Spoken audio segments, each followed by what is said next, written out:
Death Stranding was a unique, phenomenal game that captivated players around the world with its mysterious universe and overall story intrigue. A new approach in the gaming world decided to take us all on, and although different from other games, Death Stranding brought an experience unlike any other according to statements from actor Norma Reedus. The 3 games are planned. It was confirmed not long ago that the development of the second game is already underway, and Since Kojima Productions has confirmed that they're working on several projects, it's quite possible that the announcement of Death Stranding 2 is imminent. In this video we talk about 10 things that we personally think the sequel must succeed to surpass the original. The protagonist of Death Stranding is Sam Porter. Bridges is undeniably an interesting character, as he's the first Bridge baby ever, the son of Cliff Unger, and the survival of baby Sam is the cause of the Disturbed. The stranded death was undoubtedly an amazing story, but what's also very intriguing is Sam's backstory wasn't really presented as part of the main plot, causing many fans to overlook certain important details, including the death of his wife Lucy, who committed suicide while pregnant with Sam's child, causing a void that wiped out an entire town where Sam was the only one survivor. Most of what we hear about Sam's wife is based on her diary or reports that are also trending. This is the perfect opportunity to delve further into Sam's past and his tragic backstory with his wife Lucy, perhaps by showing us this event in the form of a flashback of sorts, especially now that the plot may involve Sam's Bridges' baby Lou, who was named Lou for Sam's unborn child. Speaking of Lou, all these missions and deliveries have taken us hours of travel, and we honestly think that at this point we've spent a little too much time with some border bridges, so a new protagonist could very well change the pace of the franchise by introducing a fresh version for this sequel, perhaps an adult Lou, who could perhaps be portrayed by Kojima's recently chosen actress Elle Fanning, which would be fantastic. You can't go anywhere you want, not even to the moon. But that in itself is untrue, because in one of the flashbacks Cliff gives little Sam a silly keychain he calls an astronaut while talking to him about space. And in Hartman's room there is also a Ludden standard jumbo figure Hartman's room, so Ludens as the character exists in this environment universe in some form. Not to mention there should be at least 3 Death Stranding games, so there is still time guys, so yeah, more space items. For the next Death Stranding and Ludens we're still waiting.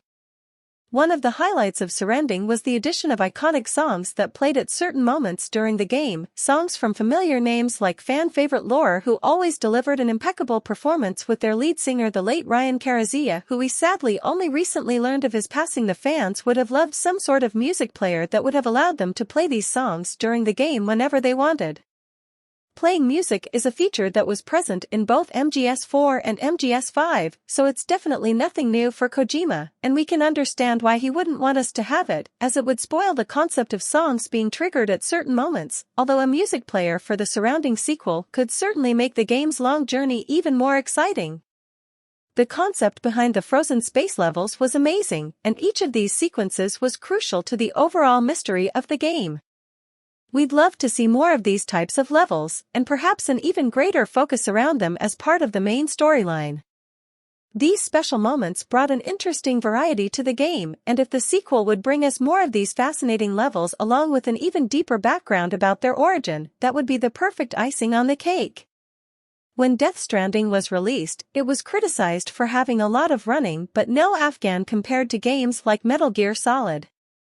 This was partially fixed with the director's cut of Death Stranding, which includes a bit more shooting levels as well as Stranding's own VR training, which allowed us to add a what we think the sequel needs is more levels of this type, especially indoor shootouts, which were a bit lacking in the originals, which could be similar to that great scene in the original Death Stranding where Cliff tries to escape the bridge facility with his son. So no BTS, no emptiness, no __.